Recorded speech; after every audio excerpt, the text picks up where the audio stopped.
So, at the end of Assassin's Creed Odyssey's The Fate of Atlantis DLC Episode 2, The Torment of Hades, we come face to face with Hades himself. And in this short video, I'm going to give you the breakdown on how to defeat the God of Death during the final boss battle. And we're doing it right now.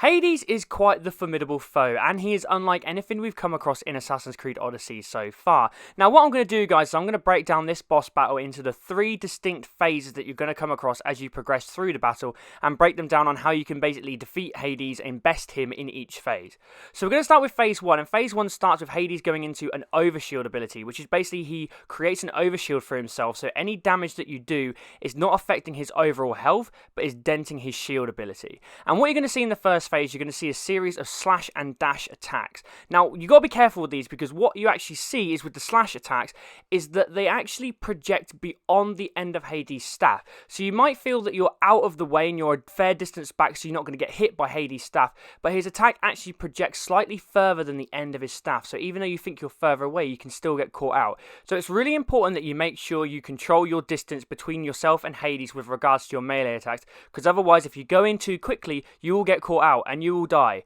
very quickly. The other thing that Hades does throughout the first phase is he produces these orbs which basically act as laser projections, and they project laser beams at you. So if you get too close to Hades while these orbs are still up, you're not only going to get damage from Hades himself, but you're also going to take damage from the orbs. My strategy was to back up all the way from Hades to make sure I'm out of range of his attacks, and then use my bow to take out these orbs as quick as possible. Now, once you do that, it's rinse and repeat, and make sure that you learn the pattern as quick as possible, and then eventually you will take out Hades' shield and he will be vulnerable again, and you can start giving some real damage to him using your abilities to bring his health down even further. Now, Phase 2 begins exactly the same way as Phase 1, with Hades creating his Overshield, but this time, as well as all the slash and dash attacks, as well as the orbs popping up, Hades is going to be able to have the ability of producing an adrenaline inhibiting zone around him, a circle whereby if you enter, your adrenaline is null and void and you cannot use the adrenaline for your abilities. Now, that is going to make you really vulnerable, so you need to make sure that as soon as that zone pops up, you get out,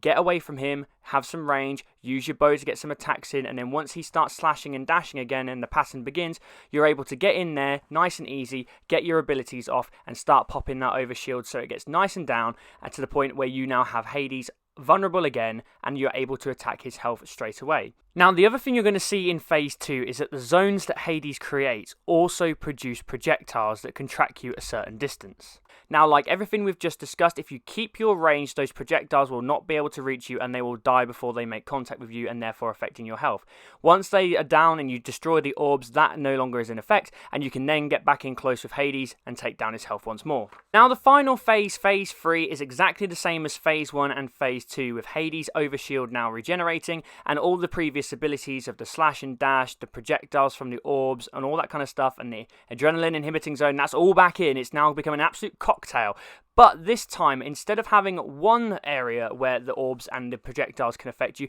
there are multiple areas where the orbs and projectiles can affect you. So what you need to do is you need to make sure that you find the clear spaces, pockets of spaces between the red zones, the circular red zones, the projectiles, to make sure you are not in range and you are not going to get affected. Once you do that and the ability then wears itself off, you can then get in, melee Hades away yet again, and rinse, repeat, rinse, repeat. Every time one of those zones pops up, make sure you take your range, get away from Hades, get away from the abilities, take your time, and once you've done that, bit by bit, you will gradually take down Hades' last shield, and you will eventually take down all his health, and you will have defeated the God of Death.